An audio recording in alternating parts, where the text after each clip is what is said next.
Bismillahirrahmanirrahim. Alhamdulillahi rabbil alamin. Wassalatu wassalamu ala Rasulillah wa ala alihi wa sahbihi ajma'in. Allahumma iftah lana qulubana fi talabil ilmi warzuqna ikhlasu fihi wal amalu bihi wan nashru bihi hatta ya'tiyana al-yaqin. Amin ya rabbal alamin. Amma ba'du.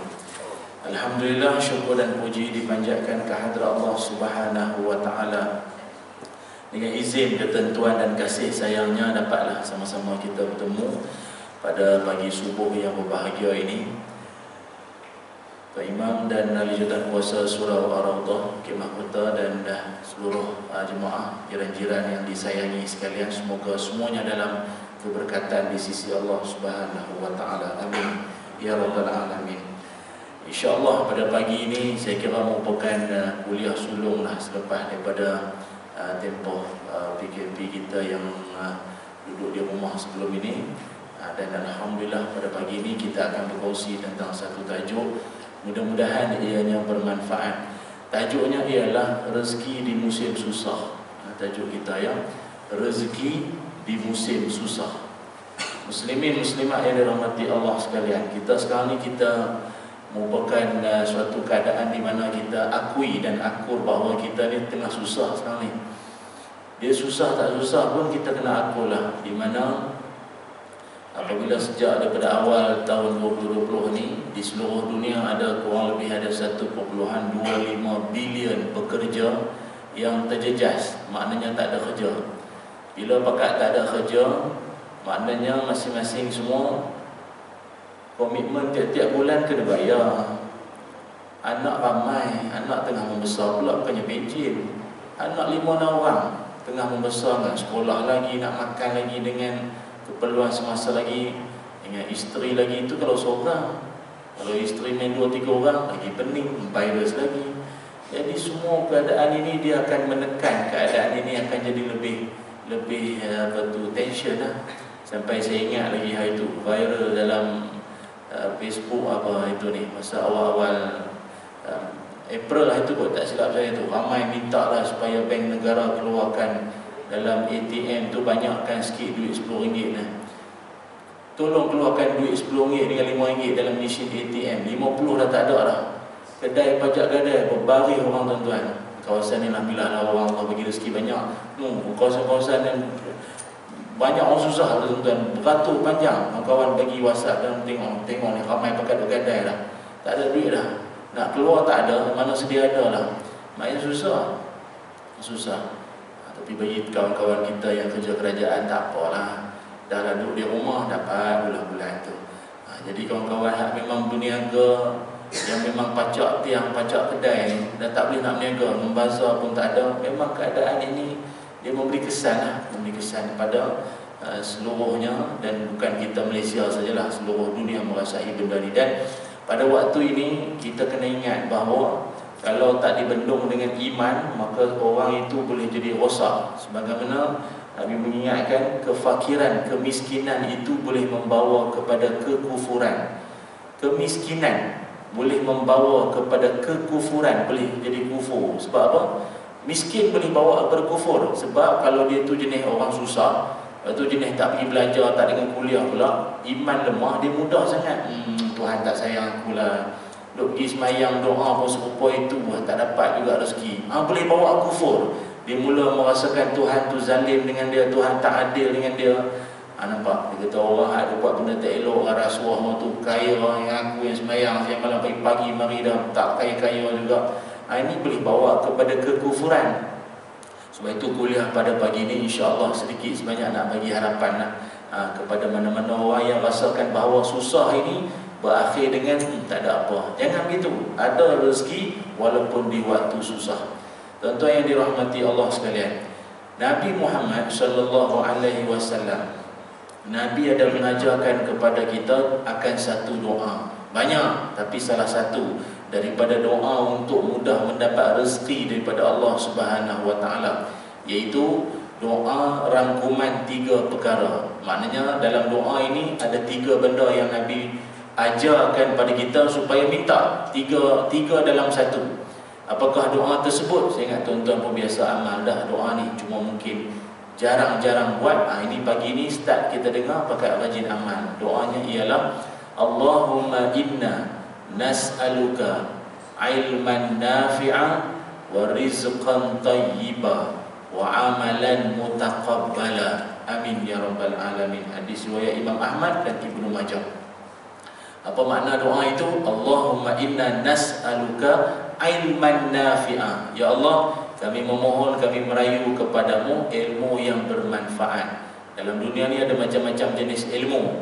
Ilmu yang baik, ilmu tak baik, ilmu nak jadi pandai, nak menjadi elok, jadi kaya. Ilmu apa lagi? Macam-macam lah. Termasuk juga ilmu hitam, ilmu nak jatuh orang, nak roboh rumah tangga orang, macam-macam. Yang kedua, ilmu yang keduanya yang kita minta kepada Allah, rizqan tayyiba, rezeki yang baik, rezeki yang baik. Itu minta kepada Allah tu, Nabi aja minta kepada Allah rezeki yang baik. Maknanya dalam rezeki itu ada ke yang tak baik? Adalah di situ tu. Sebab itu kata ulama, rezeki-rezeki yang baik ini adalah salah satunya dia boleh membawa keberkatan. Maknanya dengan kita duk cari rezeki ni, suap ke anak, mulut anak, isteri, keluarga kita tu semuanya jadi baik-baik semualah, rezeki yang baik. Dan yang ketiganya, wa amalan mutaqabbala, dan amalan yang diterima. Kadang kita sembahyang siang malam ni tak tahu lagi Tuhan terima ke tidak. Paling kita seram apabila Nabi menyebutkan 3 golongan sembahyangnya Allah tak terima. Tu yang kita takut tu. Nabi dah sebut 3 golongan dia punya sembahyang Allah tak terima tu. Pertama sekali, seorang imam yang dibenci oleh makmum. Tu ada perbahasan tu lain kali lah. Semua tajuk pagi ni tak sempat. Yang keduanya ialah orang yang Allah tak terima sembahyang dan siapa? Iaitu seorang isteri yang tidur dalam keadaan kemarahan suaminya. Jangan cari pasal tak. Ni lama tak dengar hadis ni. Tidur dalam keadaan suami dia marah pada dia. Suami baru nak pegang sikit, jangan, dah ada sembahyang. Orang nak tahajud ni, membayar sebanyak doa Tuhan, tidur ni, pegang-pegang pula. Sebenarnya akak nak beritahu, menjaga wudu itu sunat saja hukum dia. Melayan orang tua ni wajib. Ni nama dia. Itu yang kedua. Yang ketiganya ialah wa akhwani mutasarimani. Golongan yang Allah tak terima dia punya semayang ni. Semayang Allah tak terima habis Tak pasal yang kita buat siang malam pun paling kuat semayang lah. Takkan zakat hari-hari. Semayang yang buat hari-hari ni. Kalau semayang hari-hari yang kita buat Allah tak terima, nak ada amalan apa lagi? Yang ketiganya, 2 saudara, 2 orang yang saling mutasarimani, saling tak bertegur. Malah pula sembang dia, benci, beluat aku dah 6 bulan tak sembang dia sejak pilihan raya itu. Selamat. Jadi putus silaturahim, tak mau sembang orang kerana benci, kerana meluat. Semayang dua-dua Allah tak terima padan muka. Jangan macam tu. Ustaz, apa yang left group ni kira putus silaturahim ke apa? Dia left group ni benda teknikal. Ada orang tua-tua ni kan tahu sangat WhatsApp ni dia minta tekan. Left. Bukan niat nak keluar. Dia cucu tertekan ke apa, mungkin lah kita sangka baik. Tak tahulah kalau dia memang niat nak keluar daripada grup pun kita tak tahulah. Benda tu hadiah lah. Tapi sengaja cari pasal nak putus silaturahim ni, Tuhan tak terima sembahyang. Baik itu tuan-tuan, berbalik pada tajuk kita berkait tentang rezeki ni, ulama menyebutkan juga apa itu makna rezeki. Rezeki ni apa tuan-tuan? Kata ulama, wa kullu ma tantafi'u bihi mimma abahahu Allah laka sawa'un kana malbusun aw mat'umun hatta zawjata rizq al-aulad wal banat rizq. Kata ulama, rezeki itu adalah setiap yang dapat memberikan manfaat kepada kita. Yang dapat memberikan manfaat kepada kita, yang benda manfaat itu pula benda yang dihalalkan oleh Allah Subhanahu wa ta'ala. Jangan pula curi barang orang. Mana dapat ni? Rezeki. Pergi datang surau selipar lain, balik selipar lain. Allah tanya bang, lain pula selipar? Rezeki. Tukar rezeki ambil barang orang, haram hukum dia. Tak reti-reti juga, tak berubah itu. Curi. Dia ada orang lah tuan-tuan, dia mah hobi lah, suka ambil selipar orang ni. Dengan selipar penceramah pun dia ambil, dia tak faham semua lah. Siapa ceramah tu balik dia tak ada kasut, tak tahu ceramah mana. Itu lagi apa? Sawa'un kana malbusun aw mat'umun. Begitulah juga yang dikatakan rezeki itu pakaian, makanan, hatta isteri itu adalah rezeki. Isteri itu taklah disebut di sini isteri sajalah. Itu juga adalah rezeki dari Allah Ta'ala. Malah Nabi Muhammad SAW, Nabi menyifatkan Siti Khadijah radhiyallahu anha ataupun isteri Nabi tersayang tu, itu sebagai rezeki tu. Nabi kata, aku telah direzekikan dengan cinta Siti Khadijah. Nabi mengistilahkan rezeki cinta Siti Khadijah tu, maknanya seorang isteri juga merupakan rezeki daripada Allah Subhanahu Wa Taala. Al-aulad wal banat rizq, anak-anak, anak laki-laki, anak perempuan, itu semuanya rezeki. Biasa kalau orang dulu-dulu, kalau lahir saja anak perempuan, memang bawa malam tu lah. Perempuan pula, kalau lahir laki, satu kebanggaan. Dan sikap macam tu sampai ke hari ni pun ada lagi. Dia kalau orang tanya dia anak, kalau yang pertama perempuan, kedua perempuan, tiga perempuan, dia jadi segan nak beritahu. Tapi kalau sulung nombor 2, 3, 4 laki-laki itu dia rasa bangga. Jangan macam tu, tak ada beza. Tak ada bezanya. Kita nak beritahu bahawa laki-laki ke, perempuan ke, itu tetap rezeki dari Allah. Malah kalau tuan-tuan dalam kalangan anak-anak, majoriti ramai anak-anak tuan-tuan tu ramai perempuan, tak ada nak malu lah. Nabi Muhammad SAW, majoriti anak-anak Nabi kebanyakan perempuan. Anak Nabi banyaknya perempuan. Macam tu. Dan juga kata orang bijak pandai juga, dalam dunia ini rezeki ini juga termasuk daripada salah satu benda misteri dalam dunia. Dan dunia ni banyak benda-benda misteri tuan-tuan yang belum terungkai sampai ke hari ini. Kan? Kenapa kebanyakan orang kulit hitam tak memanjat gunung? Kan? Lari laju Usain Bolt. Tuan-tuan pernah tengok Facebook dia panjat gunung? Tuan-tuan tak tahu dia siapa? Usain Bolt lari laju tu, mana pernah hiking? Tak tahu pasal apa, macam ada pantang ke apa, ada pantang nenek moyang dia ke apa, lari laju, panjat gunung tak, itu pun misteri tu. Ataupun kita ambil yang bersifat lokal sikit lah, yang domestik sikit tu, international tinggi sangat. Apa tu, kalau di Malaysia jadi bagus juga, ada satu profesor tu lah, dia kata ini banyak misteri kita di Malaysia ni. Dia kata tuan-tuan pernah nampak tak orang Cina buat tebal roti canai? Itu pun misteri juga. Cina tebal roti canai, tak pernah jumpa pula. India jual durian. Pun misteri juga. Dia minta pergi buat homework. Dia kata, Ustaz semua pergi cari, kalau jumpa beritahu dia. Tahu juga kan. Tapi tak apalah, itu misteri yang tak perlu nak bawa sampai ke akhirat pun. Tapi ini misteri yang sedia ada ini, ada 3. Kata orang bijak pandai, dalam dunia ni ada 3 misteri. Dia kata, pertama sekali, umur dan ajal. Itu pun benda misteri. Benda tak boleh nak diagak, benda tak boleh nak dijangka. Kuat jogging, kuat ada makan makjun itu ini, meninggal esok. Kawan makan 3 pinggan nasi ni, sihat aja. Gitu pula, jadi kita pun tak faham macam ni. Itu manusia kalau dari segi binatang.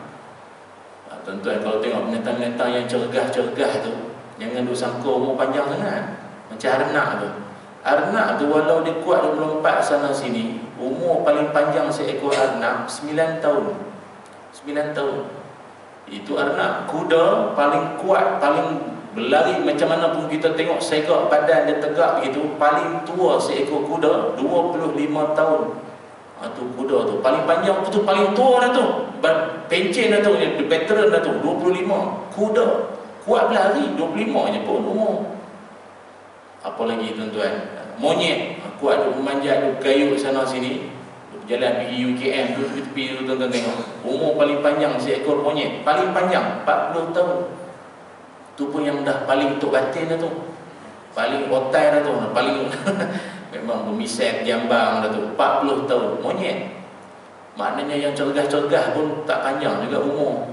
Tapi kalau tuan-tuan tengok kura-kura, Allah punya terhegih-hegih jalan. Daripada hujung sana ke hujung sana minggu depan baru sampai. Itu pun lambat lagu tu pun umur paling panjang kura-kura 150 tahun. Dia pun balik dah, dia duduk jalan lagi.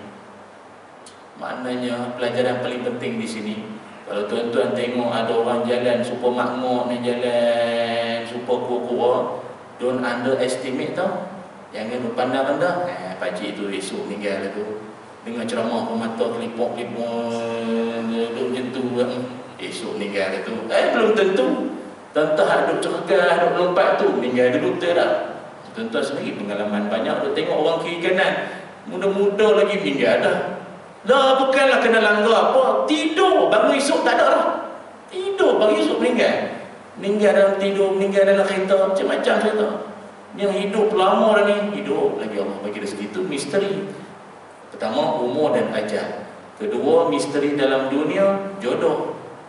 Jodoh, cinta dengan orang jauh, dia orang Perlis, cinta dengan orang JB, utara selatan tu. Lalah nikah orang belakang rumah. Bercinta Allah memang orang kampung kata memang nak jadi dah ni. Memang nak kena rombongan dah ni, nampak raya ni. Tak ada. Belakang rumah lah. Tapi orang belakang rumah tu kata tu lah, tak mau kita sangat. Lalah jadi juga. Macam mana kan? Itu ni adalah kisah-kisah, saya tak mau nak buka cerita lama kan. Tapi tuan-tuan ada yang fresh pula. Aduh ustaz ni buka cerita lama pula. Dia keluar lagu tema macam-macam, Jamal Abdillah semua keluar nanti. Yang ketiganya adalah rezeki. Benda misteri dalam dunia yang ketiganya adalah rezeki. Tuan-tuan tengok orang duduk niaga tu kan, dekat area Seri Putra tu, punya banyak. Dia tak tahulah nak cakap macam mana tuan-tuan. Kadang kedai tu biasa lah, tak ada make up cantik sangat, tapi orang berbaris panjang. Ramai orang pi, rezeki. Kadang niaga benda sama. Orang kita ni dia ada satu perangai tu, tuan-tuan perasan lah. Kalau satu kedai niaga nasi lemak, sebaris tu semua nasi lemak. Niaga lah benda lain pula, bagi banyak pilihan sikit. Tak, kalau nasi lemak, dia panggil sindrom nasi lemak. Lalah kita yang pening mana satu yang sedap betul. Tapi tuan-tuan perasan atau tidak, akan ada satu dua kedai ramai dekat dia. Ramai dekat dia. Nak kata banyak pilihan kat dia pun, hak sebelah pun banyak kat pilihan. Wallahu alam lah, wallahu alam. Kita nak kata macam mana tuan-tuan? Ni rezeki. Kawan tu duduk sebelah, tengok kawan sebelah niaga tu 2-3 tong nasi lemak duk refill. Yang dia 1 tong tak jalan lagi ni. Aduh, ada rezeki. Rezeki tuan-tuan. Ni semua Allah Ta'ala punya kerja lah. Sebab itu bagi kita kena percaya bahawa rezeki ni Allah datangkan dengan pelbagai jalan. Jadi pada kesempatan pagi ini, insya-Allah saya nak kongsi pada tuan-tuan semua jenis-jenis rezeki yang Allah Subhanahu wa Ta'ala sebutkan di dalam Al-Quran.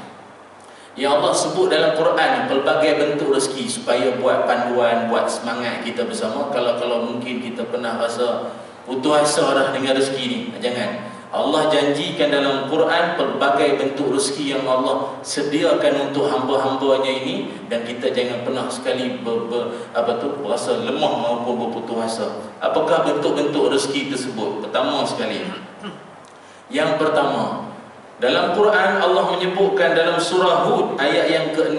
Surah Hud ayat yang ke-6, iaitu kata Allah Ta'ala, wa ma min dabbatin fil ardi illa 'ala Allahi rizquha.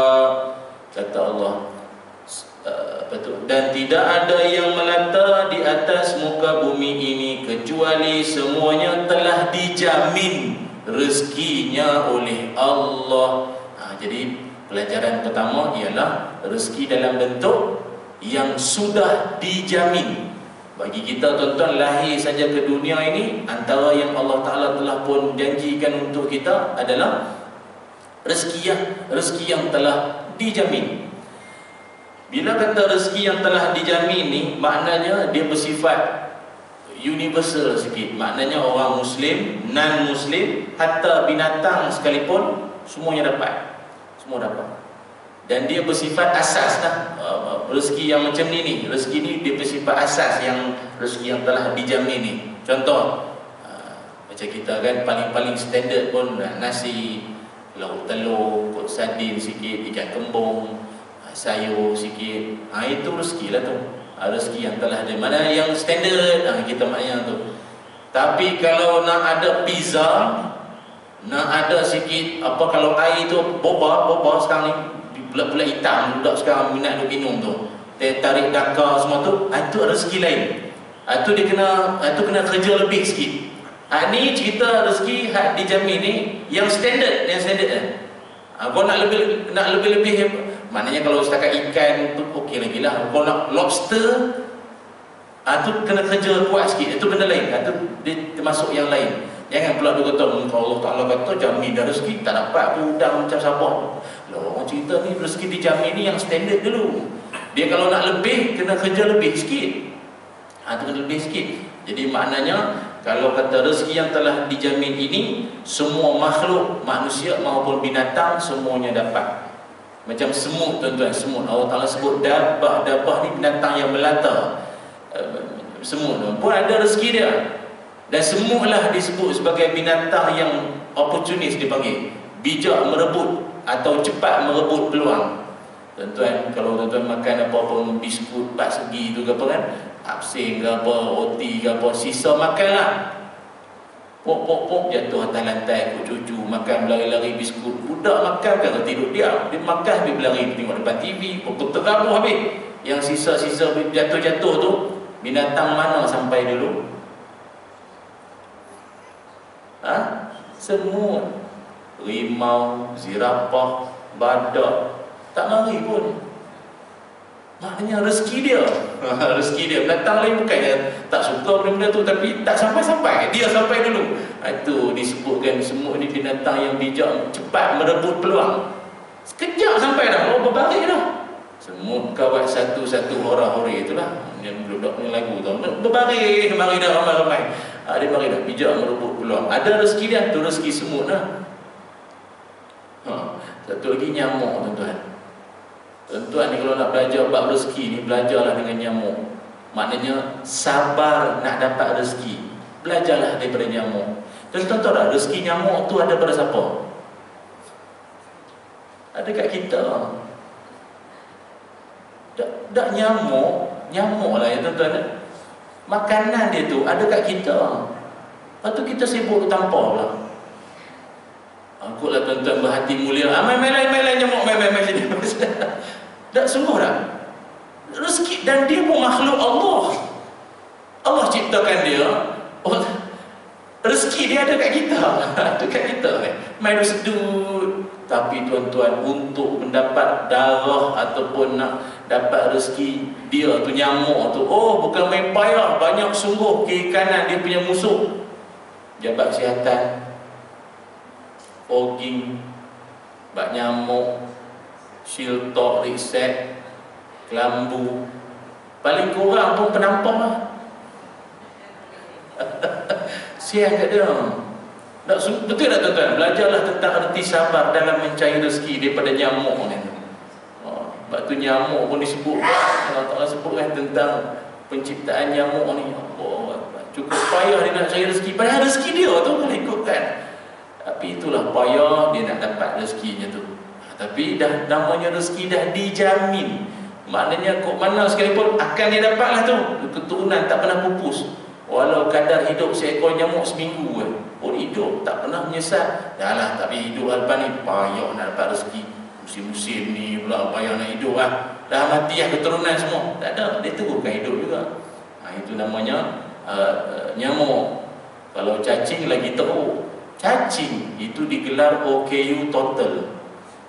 Cacing bukan ada apa dengan mata, tak ada tangan, tak ada OKU. Tapi gemuk-gemuk dalam tanah. Jadi kita bukanlah nak memandang rendah ataupun nak mempelekeh mana-mana orang yang alah baru sikit masalah dah menangis-nangis. Tak ada apa. Makcik makan apa? Tak ada apa lah. Makan kotak lah, makan plastik, makan kertas. Tengok cacing dalam tanah makan apa? Gemuk je hidup, tangan tak ada, kaki tak ada, mata pun tak ada. Malu lah. Baik itu Allah jadikan di sekeliling kita ni semua ada rezeki yang dijamin. Kemalah ceritanya ni. Kalau jenis bangun pukul 11 pagi, apa cer?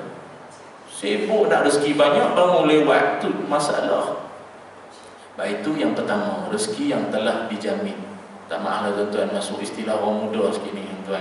Banyak ceramah. Baru ni ada satu program, saya baru habis 13 episod rakaman baru ni. Program-program macam ni lah, program agama tapi mendekati orang muda. Itu yang macam muda sikit tu kan tuan. Rasa dah. Itu yang pertama, rezeki yang telah dijamin. Yang keduanya dalam Quran Allah menyebutkan rezeki kerana usaha. Yang kedua, rezeki kerana usaha. Surah An-Najmi ayat 39. Surah Najmi ayat 39 kata Allah, wa an laysa lil insani illa ma sa'a, kata Allah, dan tidaklah manusia itu kecuali rezekinya itu dengan usaha atau apa yang dikerjakan. Kalau yang pertama tadi rezeki kerana ataupun rezeki yang telah dijamin, semua dapat. Udara, air, itu semua rezeki. Yang keduanya rezeki kerana usaha. Ini tingkat dia tinggi sikit. Maknanya kerja lebih lah sikit dapatnya tu.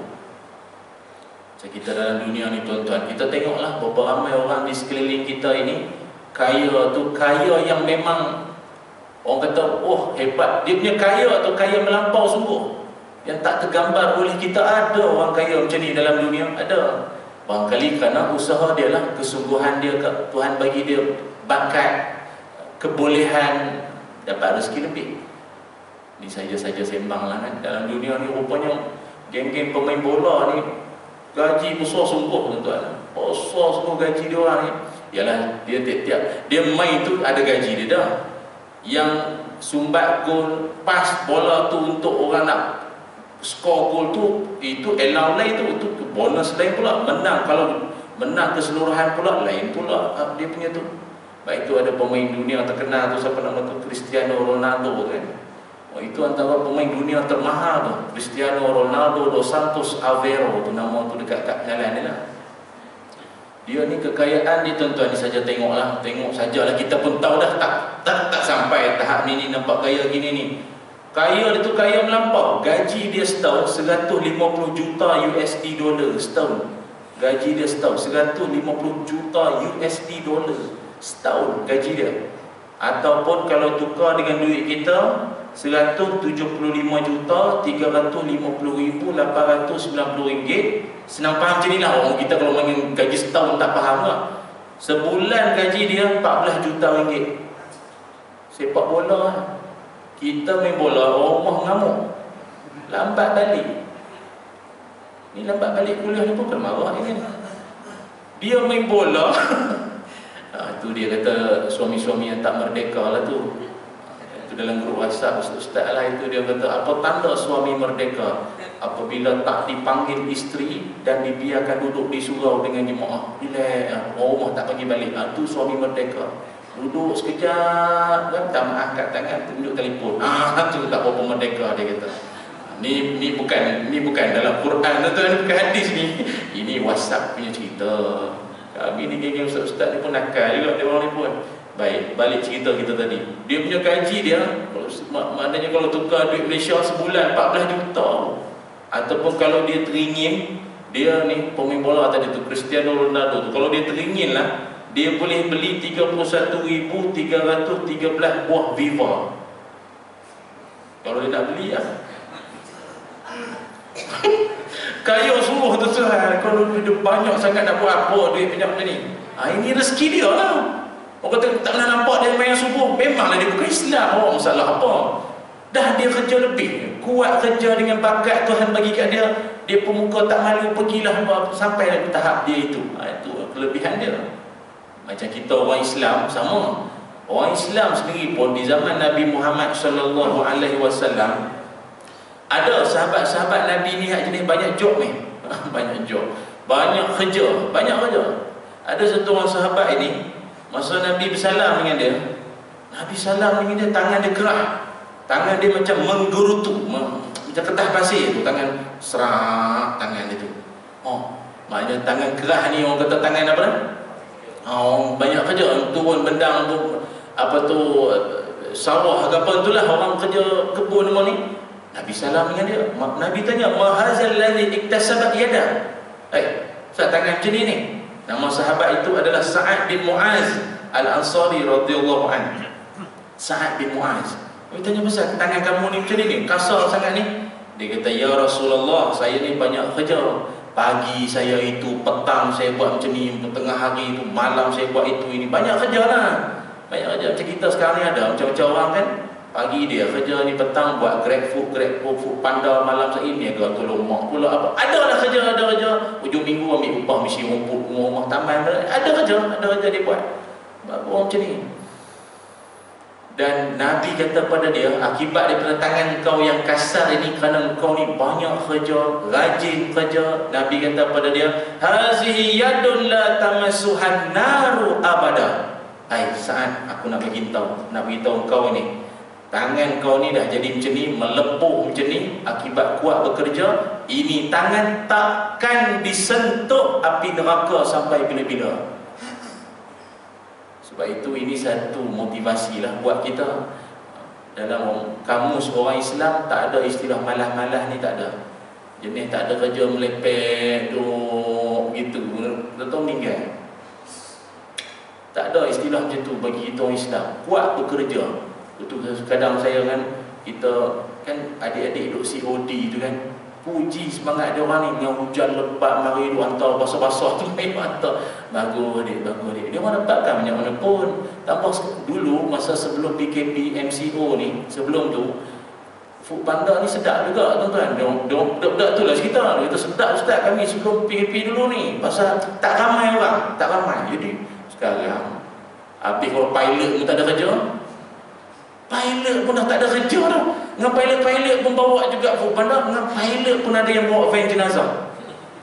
Kan ada kan itu masuk dalam Facebook kan. Dia cerita dulu dia duduk dalam kokpit, pakai segak wing kat sini. Oh, segak. Bawa apa tu bang? Pilot. Sekarang bawa van jenazah. Biasa belakang orang hidup, ni belakang tak ada nyawa belakang ni. Apa nak buat? Tak ada. Itu je pilihan. Tapi tak apalah, rezeki kerana usaha. Daripada awak duduk saja-saja, adalah rezeki yang akan diperolehi. Itu namanya Sa'ad bin Mu'az Al-Ansari radhiyallahu an. Kalau tuan-tuan rajin mendalami lagi tentang tokoh yang saya sebutkan ni, dialah antara sahabat Nabi, waktu dia meninggal, bergegar arash Allah yang maha agung tu bergegar sewaktu meninggalnya Sa'ad bin Mu'az. Pasal ustaz, sampai bergegar arash ni, apa cerita Sa'ad bin Mu'az ni? Tu lain kali lah tuan-tuan, macam biasa nak promote, lain kali pula kita cerita, semua tak boleh. Dan yang ketiga, saya kira tak akhir lah kot ya, yang ketiga, iaitu rezeki yang bersifat tidak terduga. Rezeki yang tidak terduga, yang orang panggil apa? Unsankerable. Yang tidak disangka-sangka ni, rezeki yang tidak dijangka, tak terduga. Ada Allah Ta'ala sebut dalam Quran surah At-Talaq ayat 2 hingga ayat 3. Wa may yattaqillaha yaj'al lahu makhraja wa yarzuqhu min haitsu la yahtasib, ila akhiril ayat. Kata Allah, siapa-siapa yang bertakwa kepada Allah, Allah akan jadikan untuk dia jalan keluar, dan Allah akan rezekikan dia dari jalan-jalan yang tak disangka-sangka, tak pernah dia sangka pun dia akan dapat.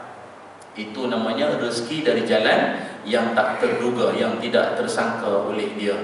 Dalam dunia ini tuan-tuan, bagi saya lah, selama mana hidup, kalau paling-paling tak dapat rezeki yang tak disangka ni pun, bagi saya lah, kita berdoa kepada Allah lah, dapat meninggal dunia dalam keadaan keimanan pun rezeki dah, cukup dah.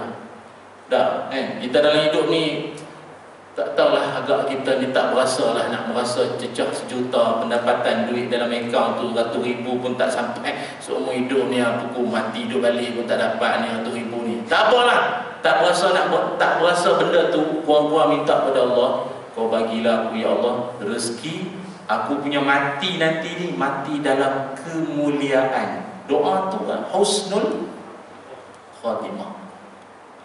Kita baru ni dikejutkan dengan seorang jemaah kita di Masjid Bandar Seri Putra tu kan, masuk khabar tu, meninggal dunia ketika semayang berjemaah tu. Jadi bagi kita lah, kita cemburu lah, jealous lah orang-orang macam ni, yang ya kehidupan dia barangkali biasa-biasa ya, cikgu pencin, ataupun barangkali dulu kalau pejabat tu kerani saja kan. Meninggal tu orang bercakap-cakap, orang duk sebut-sebut tu, oh itu rezeki tu. Hidup dia bukanlah nak kata kaya sangat, tapi meninggal tu orang duk sebut-sebut ni satu rezeki kurniaan daripada Allah SWT lah. Tapi saya nak bagi satu tip lah, nak kongsi dengan tuan-tuan lah kan. Rupa-rupanya orang yang nak mati baik ni pilihan Allah, pilihan. Allah pilih. Ada satu hadis Nabi Muhammad sallallahu alaihi wasallam. Nah, boleh lagi tuan-tuan, boleh ya? Ke dalam Pak Oti Canai tadi. Sekejap sikit-sikit ya, lama tak sembang dengan tuan-tuan ni kan. Ada satu hadis Nabi bersabda, "Iza aradallahu bi'abdihi khairan istamala." Kata Nabi, kalau Allah Ta'ala cinta, Allah sayang, Allah suka satu-satu hamba, Allah akan mempergunakan dia, Allah akan memanfaatkan dia, Allah akan gunakan dia. Sahabat tanya, "Ya Rasul, kaifa yastamala?" Ya Rasul, macam mana Allah Ta'ala menggunakan, memanfaatkan hambanya itu? Allah buat apa? Allah buat apa dengan dia? Kata Nabi, qala yuwaffiqahu li'amalin salih qabla mautihi. Allah akan jadikan orang itu cenderung untuk buat benda-benda soleh, benda-benda baik sebelum meninggal. Hadis riwayat Imam Ahmad, nombor hadis 11625, sahih. Allah akan cenderungkan dia nak buat benda baik betul-betul sebelum meninggal. Tengah sembahyang, pergi Mekah, tengah tolong orang tua, tengah bantu orang dalam kesusahan. Ada je lah Allah akan cenderung dia nak buat benda baik. Maknanya barangkali dalam hidup benda tu tak pernah dia buat, tak pernah dia buat, tak pernah dia terlintas nak buat. Tak tahu kok mana tiba-tiba dia rasa dia nak buat pula ujung-ujung tu, rupanya nak meninggal dah. Kan tuan-tuan biasa aku dengar bahasa-bahasa macam tu kan. Si mati ni ada tak cerita-cerita sebelum dia meninggal? Ada. Minggu lepas dia ajak makcik pergi masjid. Lepas tu dia ajaklah makcik ni berwakaf sekali kan, gunalah duit arwah ayah dia dulu, wakaf apa semua. Lepas tu dia bagi makcik telekung, cinta abadi, lambang cinta abadi. Lepas tu dia hadahkan makcik ni sejadah yang boleh duduk menyanda kan, macam tu bilang kita kan, duduk menyanda gitu. Orang ni semua dah melengkung, duduk bengkok dah. Dengan dia steady, bantai lah ustaz, sampai pukul 8 tak apa. Dia relax kan. Dia hadiahkan makcik sejadah. Dapat sejadah. Lepas tu dia tanya, "Mak nak renovate dapur tak? Dapur dah berlimpah dah tu. Saya renovate sikit, anak-anak dah makan dah tu." Rupanya dia nak meninggal. Itu tanda-tanda orang Allah pilih. Tu saya kata tadi, Allah pilih orang macam ni. Tapi tuan-tuan jangan takut nak buat benda baik pula. Takut ke aku ni nak wakaf-wakaf ni kan meninggal. Eloklah meninggal tengah buat benda baik. Ingat lah, daripada meninggal tengah benda tak elok, tengah buruk dengan amoy, meninggal. Sia-sia hidup malu ke jiran. Dah, jangan kata dia tu malu. Kita hak jiran pun malu nak mengaku. Yang mati tengah buruk tu jiran. Dulu kata dia pindah lah duduk mana tu, tak kenal aku jenis buruk je, tak kenal. Jiran tu mau geng suara semua. Tu sungguh dia doa pula, "Ya Allah, aku ni hidupkan baiknya ya Allah, bagilah aku mati ya Allah, rezekikan aku mati ni dengan la ilaha illallah, ataupun mati aku nanti ni semua jiran-jiran doakan aku. Pasal aku ni bukan baik sangat ya Allah, doalah kan supaya aku ni mati dalam keadaan yang penuh dengan kemuliaan." Banyak lagi lah tuan-tuan, selain pada rezeki itu ada juga Allah ni, saya sebut sekali lalu ya, ada rezeki kerana bernikah, surah An-Nur ayat 32. Jangan takut nak nikah lah, jangan takut nak kahwin, nanti ada Allah bagi rezeki, surah An-Nur ayat 32. Bila tak nikah lagi, itu perbincangan lain pula benda tu. Itu dia tak termasuk yang ni, dia tu ada bab lain pula nanti. Tuan jangan nak sembang sangat, baru cerita mati tadi. Itu yang keempat. Yang kelima, rezeki kerana anak, surah Isra ayat 31. Surah Isra ayat 31. Artinya setiap bertambahnya anak tu, setiap anak tu ada rezekinya. Kadang setengah orang tua dia risau, "Loh, mengandung lagi." Jangan duduk risau, setiap anak tu ada rezeki dia. Ramai tak apa, adalah rezekinya tu Allah Ta'ala akan bagi. Kalau orang dulu dia takut miskin, bertambah anak, bertambahlah dia punya overhead. Dengan yuran lagi budak ni, nak bayar susu lagi semua. Jangan. Allah janji setiap anak engkau itu aku jamin rezeki dia. Surah Isra ayat 31. Cukuplah setakat ini saja tuan-tuan, sembang-sembang kita dalam usaha kita berhadapan dengan bencana non-alam atau pandemik COVID-19 ini. Kita berdoa pada Allah, yang jiran kita semua, warga Bukit Mahkota khususnya, ataupun ni masuk YouTube kan, yang menonton di luar sana tu yang sambil makan kacang, berbaring semua tu, Allah Ta'ala bagilah rezeki kita ni walau dalam keadaan diuji. Kerana yang mendatangkan ujian, yang mengizinkan benda ni pun jadi Allah. Allah juga izin benda ni jadi. Maka doalah pada Allah Ta'ala. Allah Ta'ala akan mempermudahkanlah urusan kita dalam berhadapan dengan kesukaran ni, insyaAllah. Bismillahirrahmanirrahim. Allahumma salli ala Sayyidina Muhammad wa ala ali Sayyidina Muhammad. Allahumma inna nas'aluka ilman nafi'ah wa rizqan tayyibah wa amalan mutaqabbala. Allahumma aftah lana qulubana fi talabil ilmi warzuqna ikhlasu fihi wal amalu bihi wan nashru bihi hatta ya'tiyana al yaqin. Ya Allah, kurniakan kepada kami ilmu yang bermanfaat, rezeki yang baik dan amalan yang diterima. Ya Allah, bukakan pintu-pintu hati kami untuk kami menuntut ilmu dan beramal dengan ilmu dengan ikhlas dan menyampaikan ilmu kepada seluruh umat manusia. Ya Allah, jauhkanlah kami dari segala perkara yang tidak diingini, yang tidak kami ingini, ya Allah, dalam hidup kami. Wa sallallahu ala sayyidina Muhammad. Alhamdulillahirabbil alamin. Alhamdulillah, terima kasih banyak tuan-tuan semua. Semoga ada rezeki kita jumpa lagi. Aqulu qawli hadza wa astaghfirullahal azim li wa lakum. Assalamualaikum warahmatullahi wabarakatuh.